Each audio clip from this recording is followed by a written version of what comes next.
Assalamualaikum warahmatullahi wabarakatuh. Alhamdulillah. Assalatu wassalamu ala rasulillah Sayyidina Muhammad ibn Abdullah wa ala alihi wa sahbihi wa man tabi'ahu wa walah. La hawla wa la quwata illa billah. Amma ba'd. Yang kami hormati para pengurus Masjid Al-Ihsan, para asatidzah, tokoh masyarakat, bapak-bapak semua, ibu-ibu hadirin hadirat yang dimuliakan Allah. Mari sama-sama kita menyampaikan puji dan syukur kehadirat Allah. Alhamdulillah wa syukrulillah. Kita masih diberikan kesempatan oleh Allah bangun pagi, sholat subuh berjamaah. Mudah-mudahan ibadah kita, sholat kita, zikir kita mendapat ridho Allah Subhanahu wa ta'ala. Amin Allahumma amin ya rabbal alamin.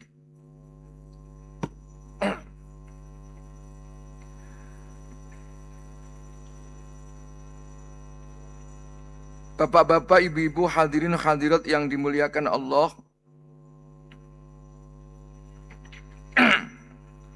Pada pengajian subuh ini kita akan membahas yaitu al-iqtisad fil ibadah. Termasuk al-iqtisad fit ta'ah.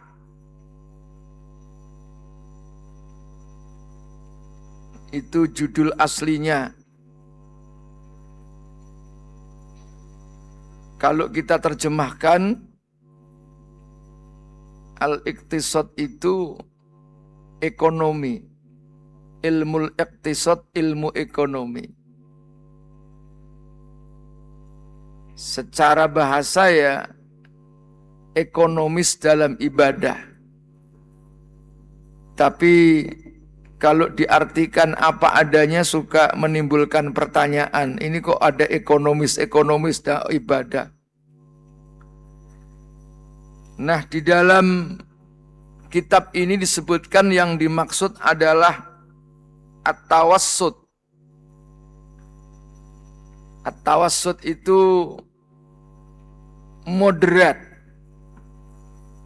Walaupun bukan satu-satunya kata yang paling tepat, tapi tidak ada kata lain yang mendekati. Karena agama ini prinsipnya adalah diturunkan moderat. Wa kadzalika ja'alnakum ummatan wasata. Demikian itu kami jadikan kamu sekalian ummata wasata, umat yang tengah.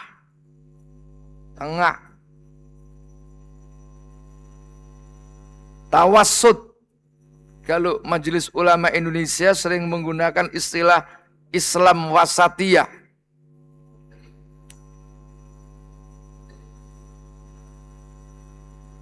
Tawassut juga diartikan adil, al-adlu.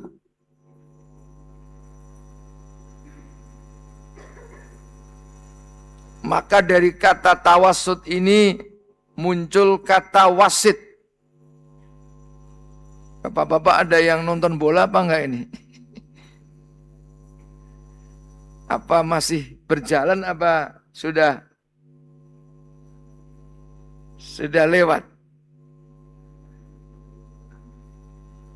Baru mulai, berarti penggemar. Kalau ditanya pasti tahu ini malam ini mana lawan mana tahu. Nah, salah satunya dalam sepak bola itu ada wasitnya. Nah, wasit itu dari kata tawassut tadi. Mengapa disebut wasit? Dia harus bersikap adil, tidak boleh memihak. Kalau wasit memihak, bahaya nanti. Pertandingan jadi kacau.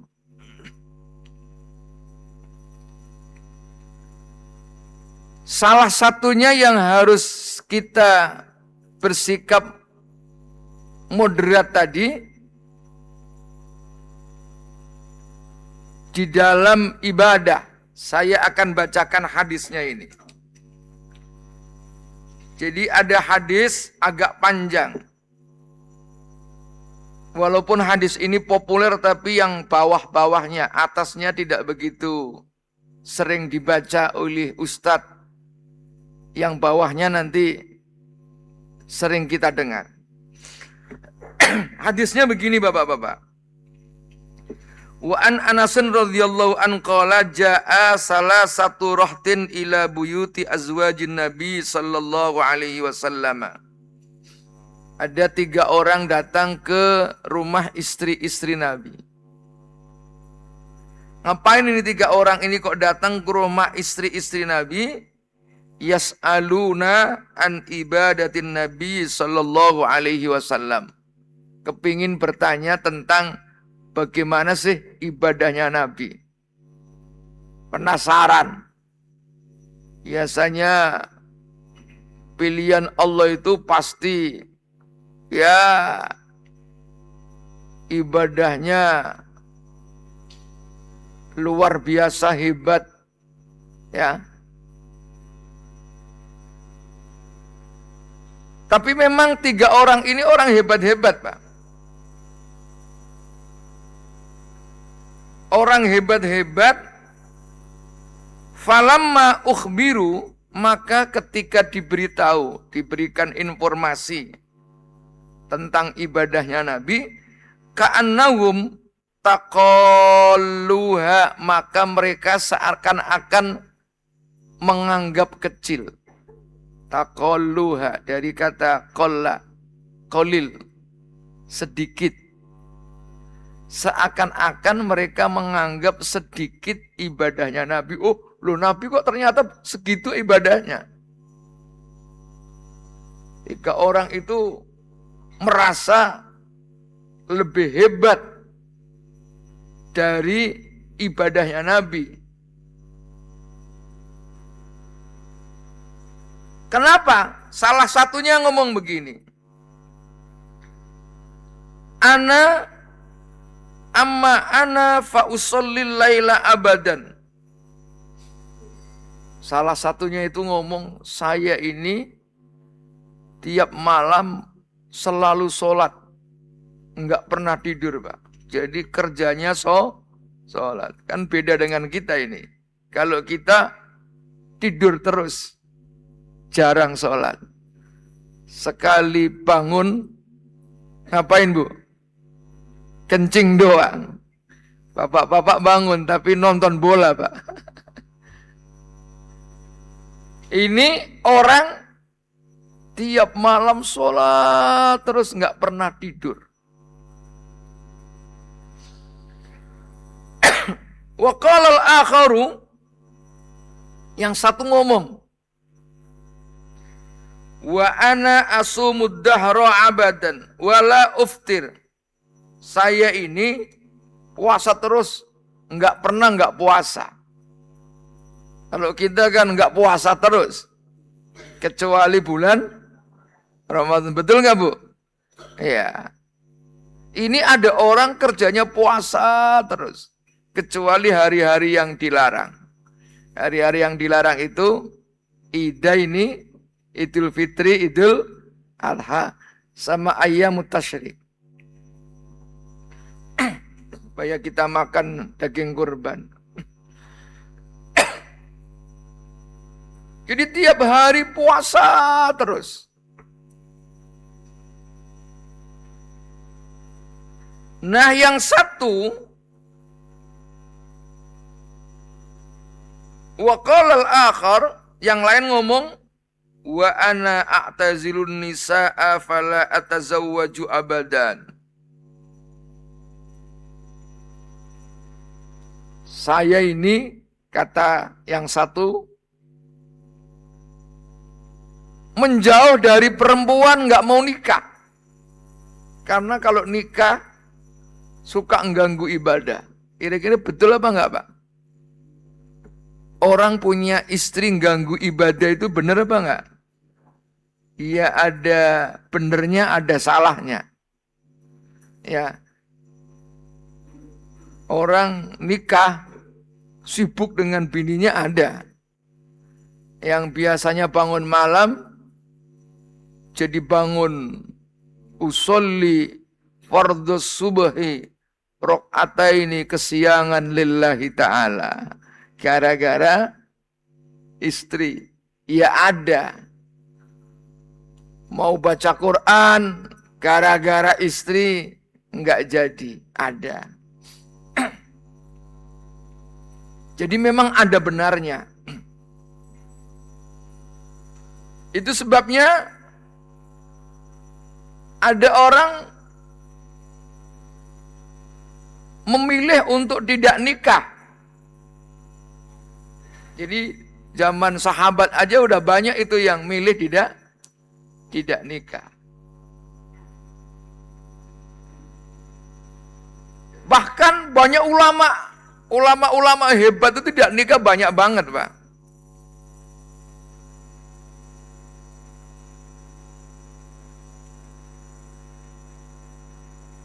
Termasuk konon Imam An-Nawawi yang nulis kitab Riyadhus Shalihin, yang nulis kitab Al-Majmu'. Karangannya ratusan, kitab besar. Umurnya sayang, ya 40 sekian, konon belum sempat nikah. Saking rajinnya menulis, menikah itu seakan-akan lupa. Saking rajinnya menulis, menikah seakan-akan lupa. Kalau orang Betawi enggak katanya. Saking rajinnya menikah, sholat subuh itu lupa, Pak.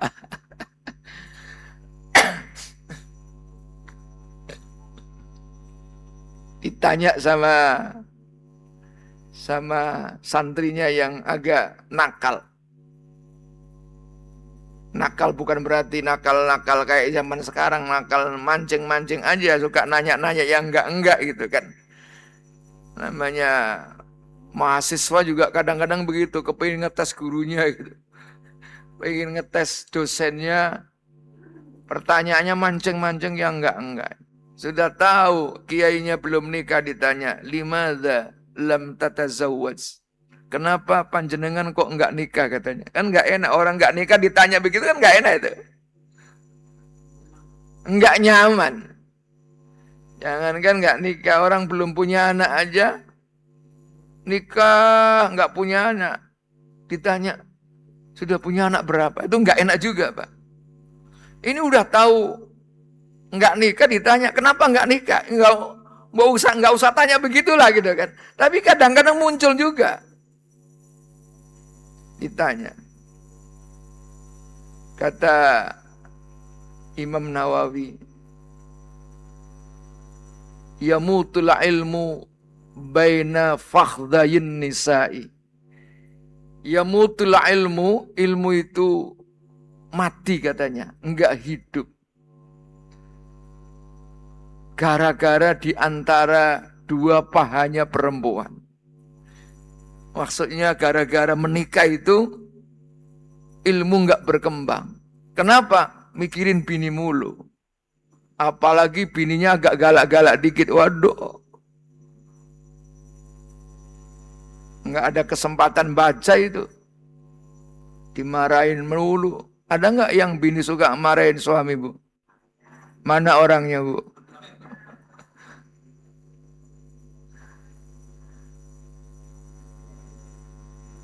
Tapi ada ibadah bagi suami yang tidak pakai bayar.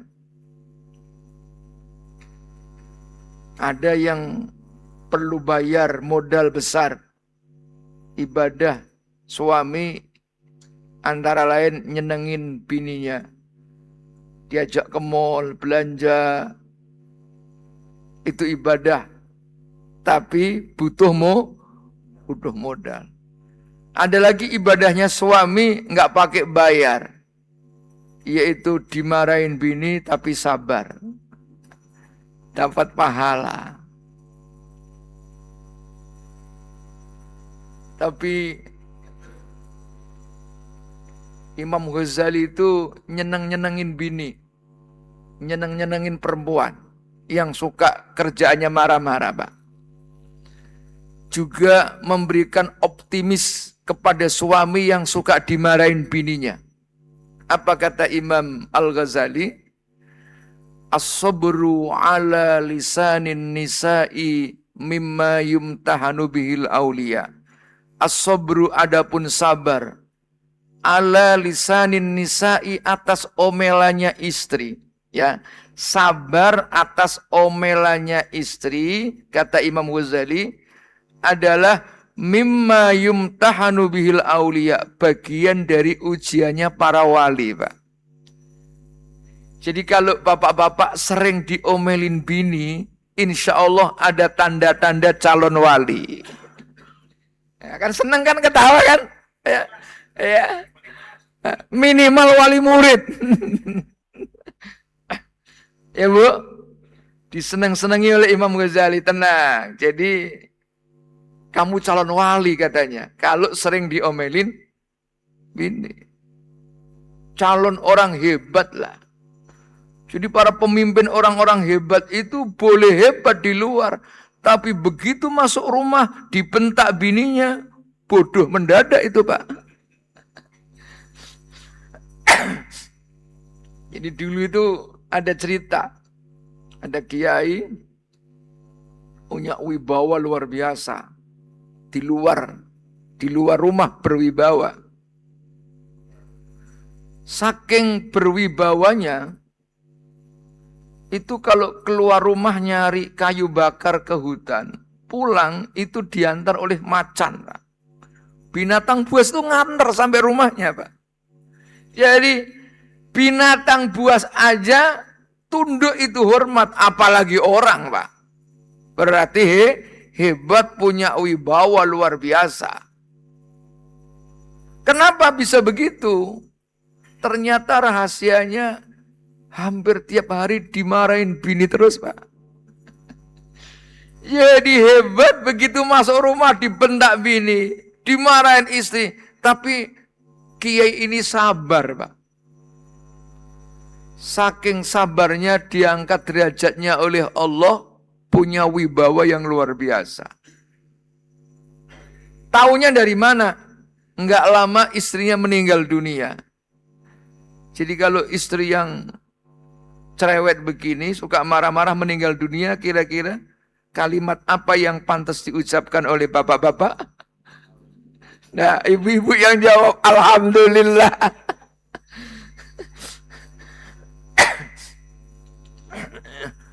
Begitu meninggal, bulan berikutnya keluar cari kayu bakar lagi ke hutan, pulang macan yang biasa nganter, enggak nganter lagi, Pak.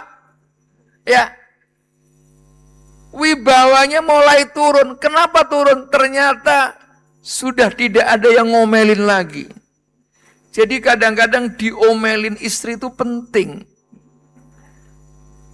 Bu, ngomelin suami itu penting supaya jadi wali, Bu. Supaya di luar itu punya wibawa. Jadi beruntunglah bapak-bapak kalau punya istri yang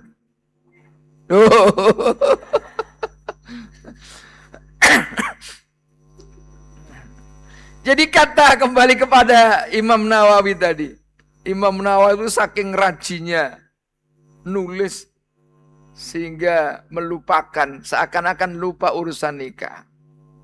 Tapi ada imam lain, Imam As-Suyuti itu nikah. Ditanya, sama pertanyaannya hampir mirip-mirip.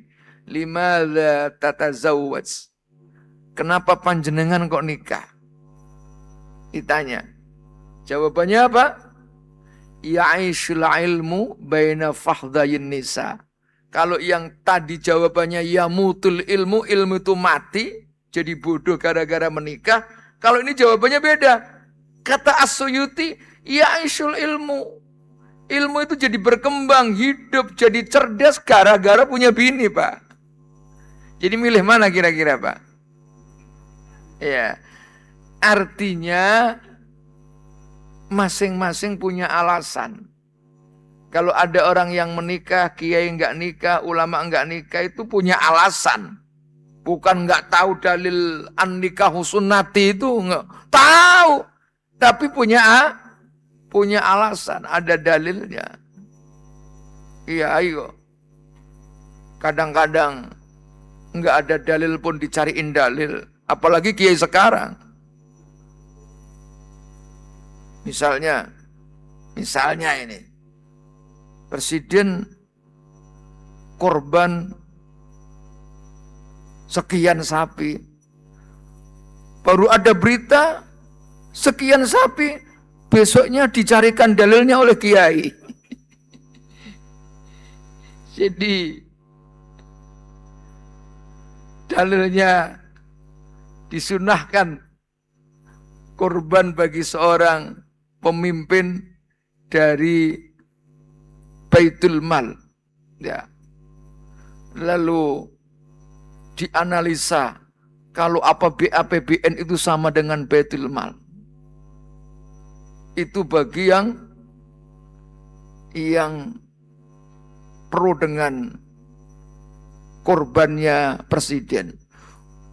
Nah, bagi kiai yang tidak setuju, wah itu ada yang dipotong kalimatnya. Ini tasa'a, kalimat itu masih bersambung, bersyarat kalau Baitul Malnya itu surplus. Baitul Malnya itu duitnya banyak. Itu APBN-nya ngutang kok buat korban katanya. Nah, tapi saya nggak ngomong ini nanti, bahaya ini.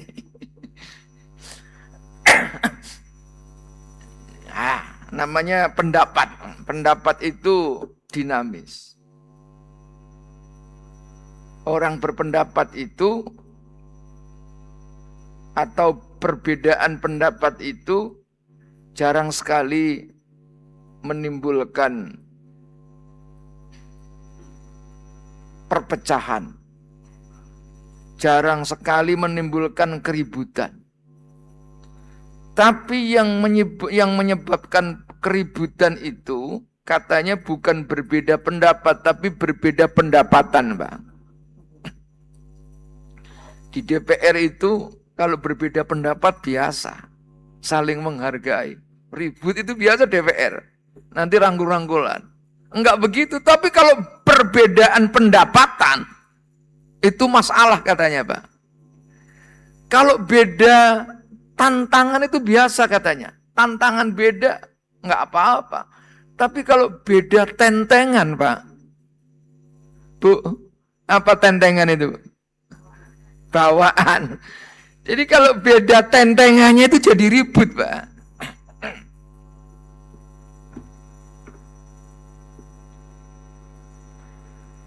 Faja'a Rasulullah sallallahu alaihi wasallam, maka Nabi datang kepada ilaihim, kepada mereka, faqala, maka Nabi bersabda, Nabi ngomongin mereka yang 3 orang itu.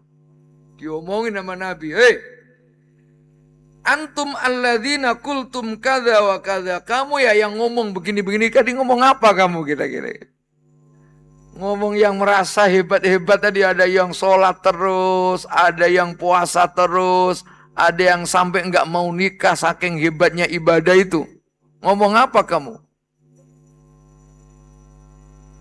Amma wallahi inni la akhsyakum lillahi wa atqakum lahu lakinni asumu wa uftiru wa usalli wa arkudu wa atazawwajun nisa.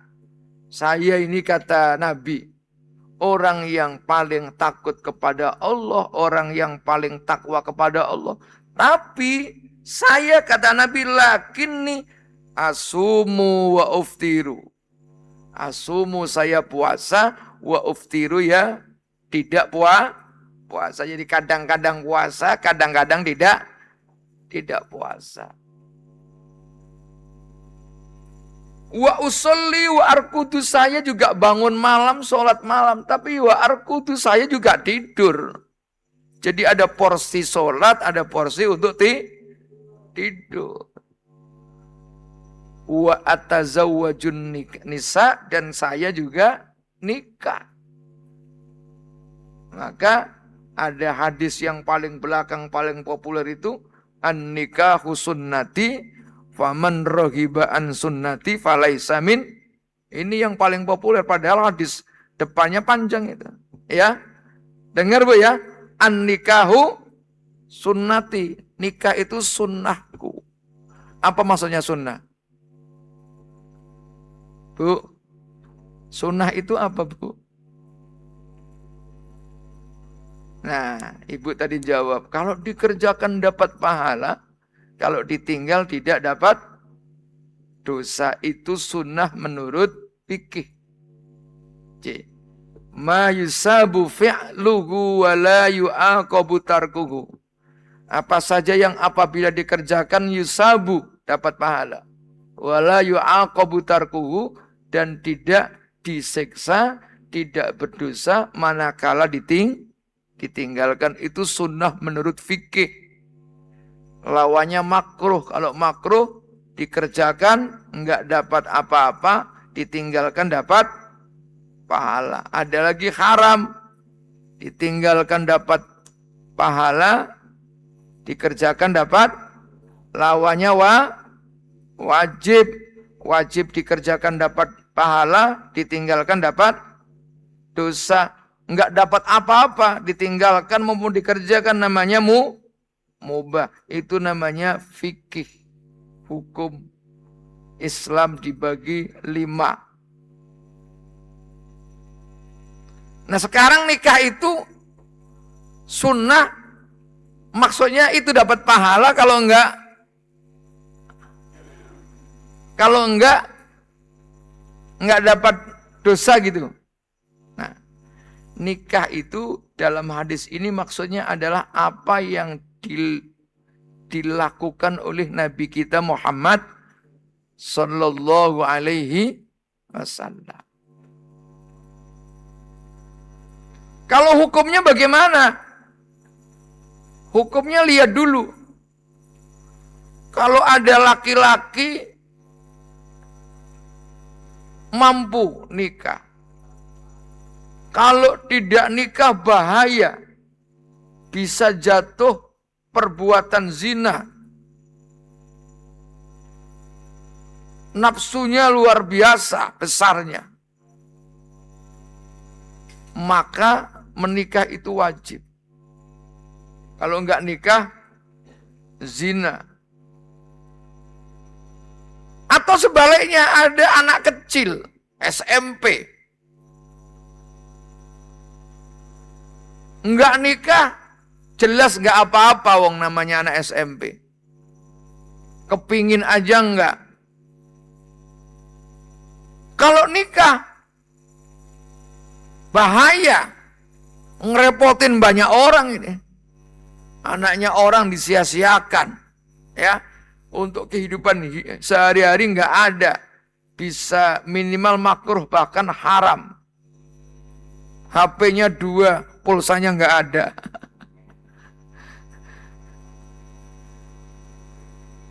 Nah, jadi dilihat konteksnya dulu.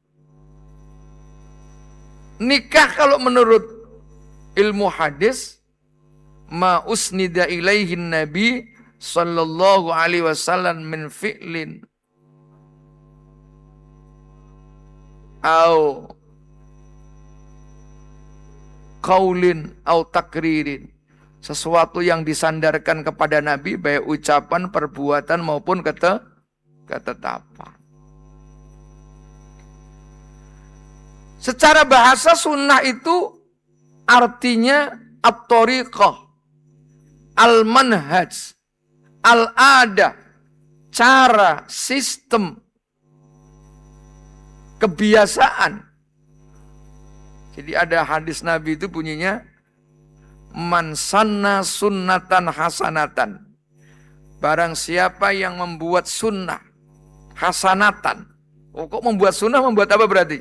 Membuat sistem, membuat kebiasaan. Nah, kebiasaan di Masjid Al-Ihsan ini, ba'da subuh ada pengajian begini. Setelah itu ada sarapan bareng. Ada sarapannya enggak? Nah, ngingetin maksud saya.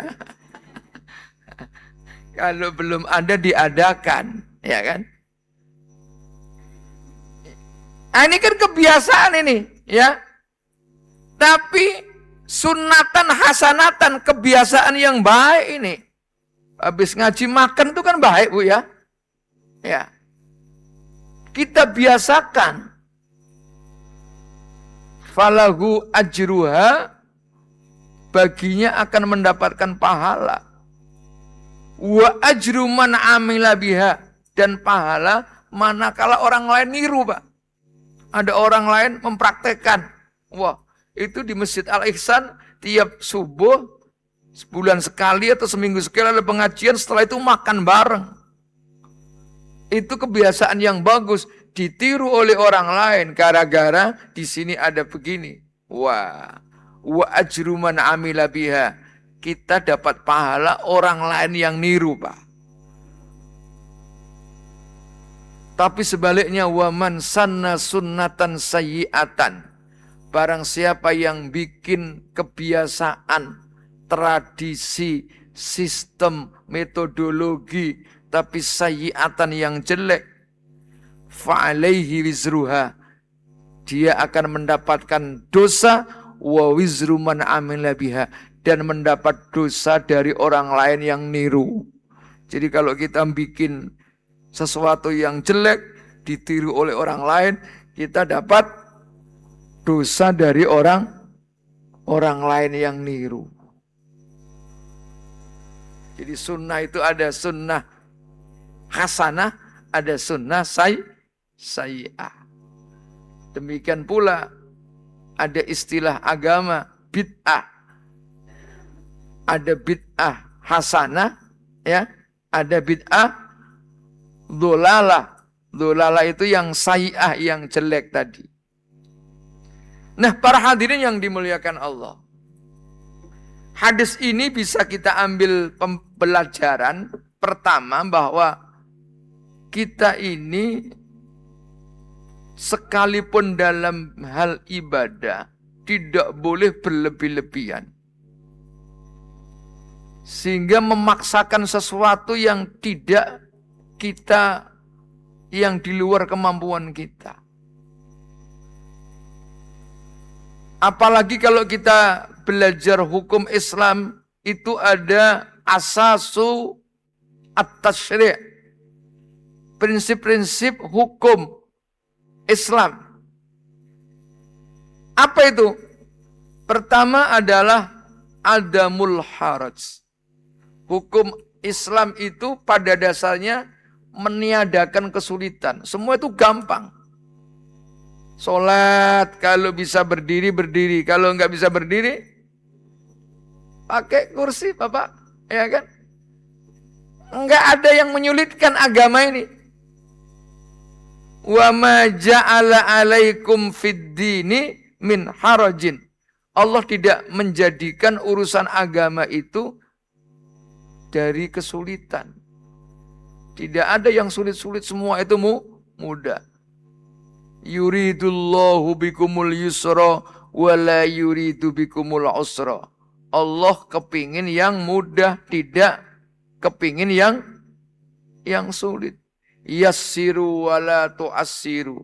Permudahlah wa la tu'assiru, jangan dipersulit. Hidup ini mudah. Hidup ini ya senang, menyenangkan. Maka saya kadang-kadang ceramah ada guyonnya. Kenapa? Karena tiap hari udah pada susah. Banyak pikiran, masa dikasih yang susah-susah lagi? Ya. Problem-problem kehidupan sudah banyak, dikasih problem urusan agama lagi yang susah-susah. Jadi agama itu menyenangkan. Beribadah itu menyenangkan. Tidak bikin repot.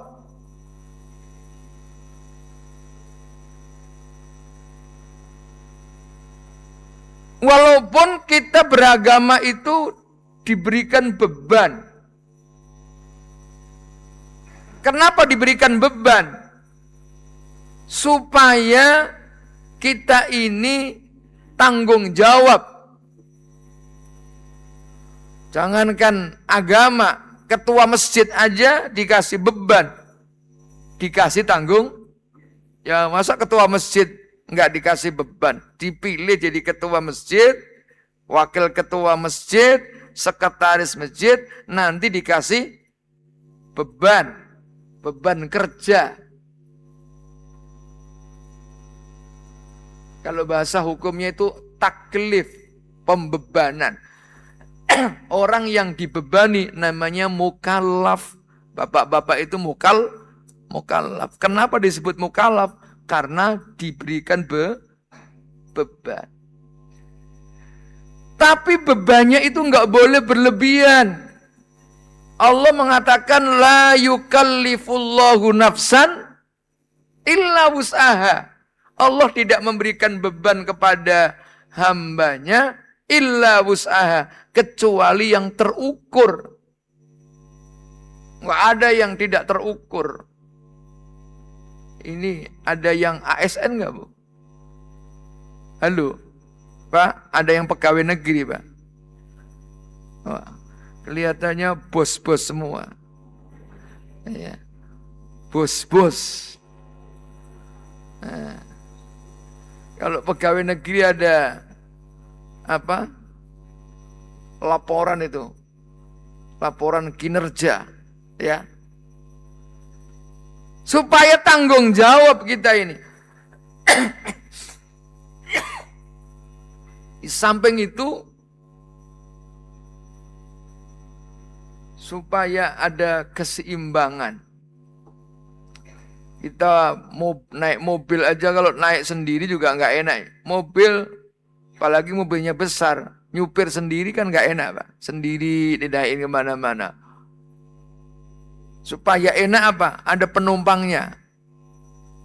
Tapi penumpangnya jangan banyak-banyak. Kalau banyak-banyak juga nggak enak. Jadi ada bobotnya, ada bebannya, itu penting. Ya. Suami harus dikasih beban. Enak banget suami nggak ada beban. Bahaya nanti, ya Bu. Ya. Beban tanggung jawab. Ya. Tapi terukur, tidak boleh berlebih-lebihan. Nah, itu yang dimaksud tema ini tentang al-iktisad tadi, ekonomis. Bukan berarti ngirit. Enggak. Antara pelit dan israf. Bu, suka belanja lewat Shopee enggak? Nah, Pak.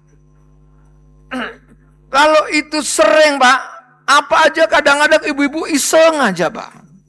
Yang enggak perlu itu dipesen, ada enggak, Pak? Ada. Mana orangnya, Bu? Nah, membeli yang tidak penting itu namanya israf itu.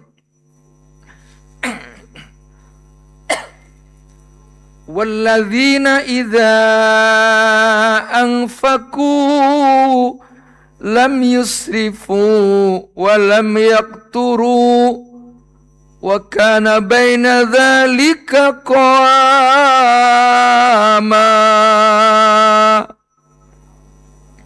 Walladzina idza anfaqu, orang-orang yang ketika membelanjakan hartanya, itu kata Al-Quran, lam yusrifu, nggak boleh israf. Yang nggak penting-penting dibeli, numpuk aja di rumah. Ada nggak yang begitu tuh? Butuhnya cuma 3, belinya 10, yang 7 kagak dipakai. Ada nggak begitu?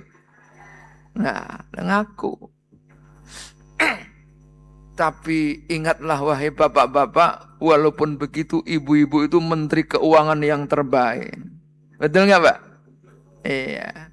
Saya bisa membuktikan sekarang kalau ibu-ibu itu menteri keuangan yang terbaik Pak. Dengerin Pak ya. Dengerin ya.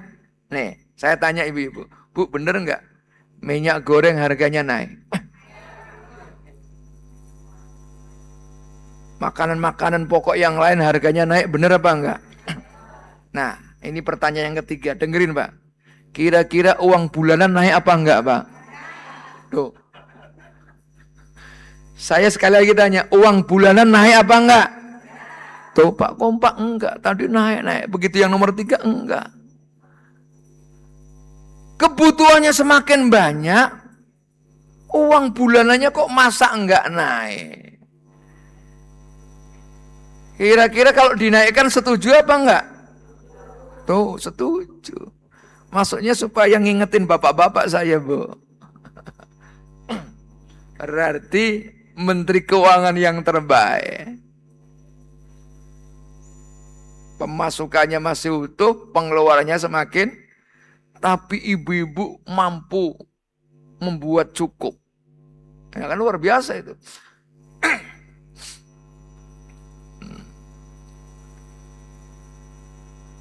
Nah, orang yang berlebih-lebihan dilarang oleh Allah, israf. Orang yang pelit banget, ada orang pelit, ya Allah. Mau ke dokter udah sakit parah, masih bingung. Mahal ini. Ya Bu, jangan. Kayaknya, ya Allah. Kalau ngasih duit sama istri itu, ya Allah perhitungannya. Udah tadi berapa? Minta oret-oretan Pak. Kalau ada suami yang model begini Bu, nggak boleh dikubur sebelum mati Bu.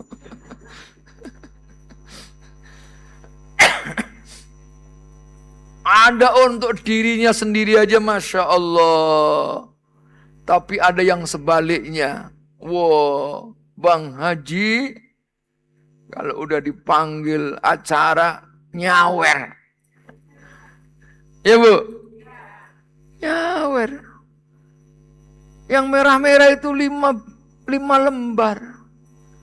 10 lembar. Dikasihin itu nyawer. Giliran sama bini. Pernah Bu? Nyawer 10 lembar.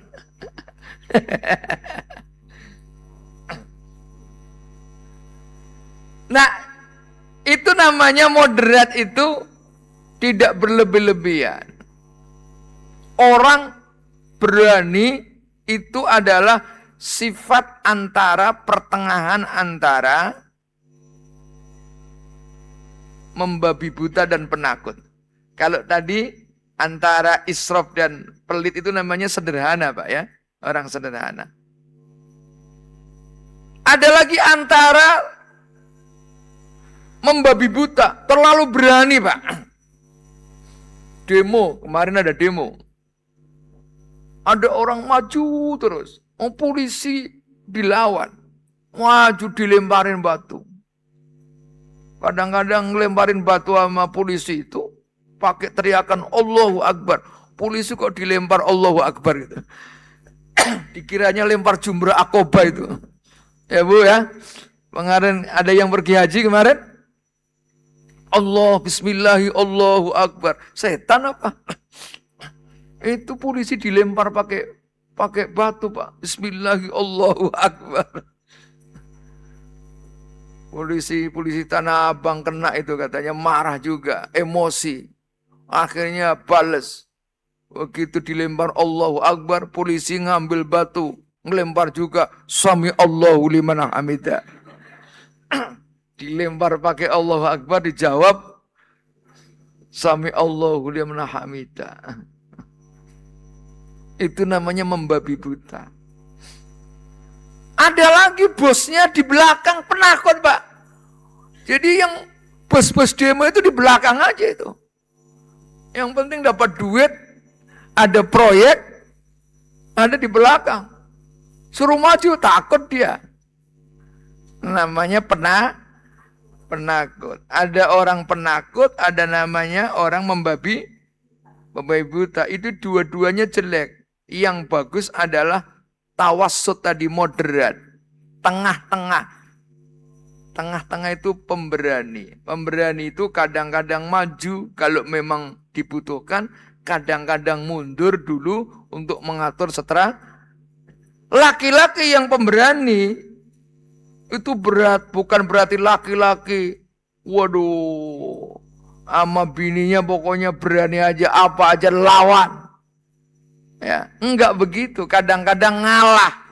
Jadi laki-laki pemberani kadang-kadang ngalah, diomelin menang baik, jangan dibalas. Kalau dibalas ya tadi jumrah akobah tadi pakai piring. Ada nggak, Bu? Jumrah akobah pakai piring. Maksudnya ngelemparin suami pakai piring, ada nggak? Ya. Nah, saya kira itu saja ya, Pak ya. Kalau ada pertanyaan silakan. Kalau saya bisa jawab, saya jawab. Kalau enggak ya utang. Ya, monggo silakan. Kalau ada yang mau nanya, kalau enggak ya alhamdulillah.